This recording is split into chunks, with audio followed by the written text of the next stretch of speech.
नंद किशोर जी, काम किया। और देखिए, जहां तक विकास की बात है तो एक पूरा प्रदेश जानता है, उत्तर प्रदेश में 3-3 फुट के गड्ढे थे, बिजली आती नहीं थी 6 घंटे 4 घंटे, ट्रांसफार्मर फूकते थे, महीनों में बदलते थे, कोई हॉस्पिटल्स नहीं थे, चिकित्सा जीरो थी, शिक्षा के नाम पे सब कुछ खत्म था, सारे स्कूल उनमें भैंस तबेले में घूमती थी।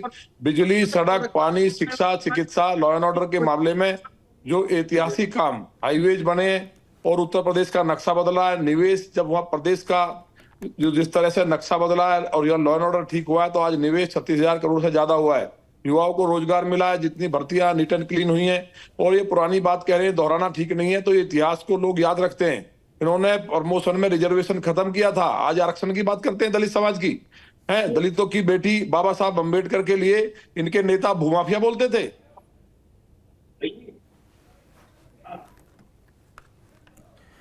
ठीक है धर्मेंद्र जी, जिस तरह से लगातार सवाल उठा रही हैं आप बीजेपी पर कि कानून व्यवस्था और रोजगार को लेकर, लेकिन वो तमाम सवाल जनता तक आखिर क्यों नहीं पहुंचते?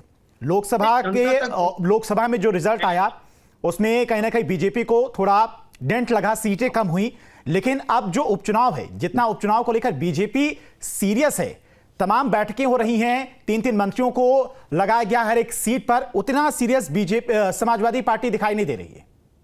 सच ये है धीरेन्द्र जी कि हम ये सारे बुनियादी पहुंचाने में कामयाब रहे। 2024 ने बात, ये देश लेवल में हो सकता है ये बात, लेकिन सच है, आप देखिए पार्टी के साथी सुन रहे थे, ये गोल गोल और चुनावी भाषण के अलावा चाहे इंडस्ट्री सेक्टर हो, चाहे इंफ्रास्ट्रक्चर सेक्टर हो, चाहे कानून व्यवस्था की बात हो, किसी भी मामले में जवाब देने की स्थिति नहीं है। चाहे जनता के बुनियादी सवाल हो, नौकरियों का सवाल हो, महंगाई की सवाल हो, चाहे महिला आदि आबादी की सुरक्षा का सवाल हो, दलितों पिछड़ों के तो मुख्य धारा में लाने का सवाल हो, ये हर जगह फेल हुए हैं। देखिए रुपया कितना गिर गया, तेल के दाम कितना बढ़ गए, माँ गंगा को साफ करने को वादा किए थे, काशी को कोयटो बनाने को वादा किए थे, 100 स्मार्ट सिटी बनाने का वादा किया था, इसके वादे काशी में पानी नाव चलाने वाली स्थिति हो गई, गोरखपुर के अंदर नाव चलाने की स्थिति हो गई, बरसात का पानी तक नहीं निकाल पा रहे हैं स्मार्ट सिटी बनाने वाले लोग थे।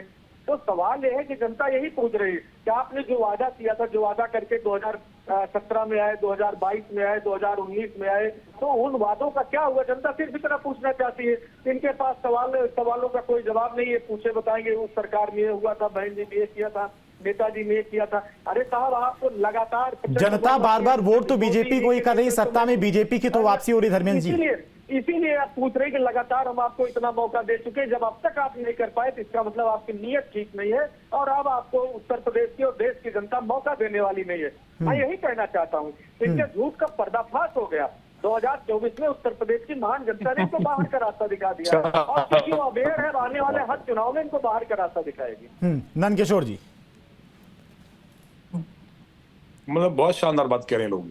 मतलब पूरे प्रदेश के अंदर नक्शा बदल गया, पूरी दुनिया भरोसा करती है। जिस उत्तर प्रदेश को इन लोगों ने ऐसा बना दिया था ऑर्डर के मामले में, आज आप भी बाहर जाते होंगे, जो सच्चाई है। नहीं, बीच में मत बोलिए, आप बीच में मत बोलिए, हमने बीच में नहीं बोला, हमने बीच में नहीं बोला है। आप धर्मेंद्र जी बीच में नहीं आएंगे आपके पास।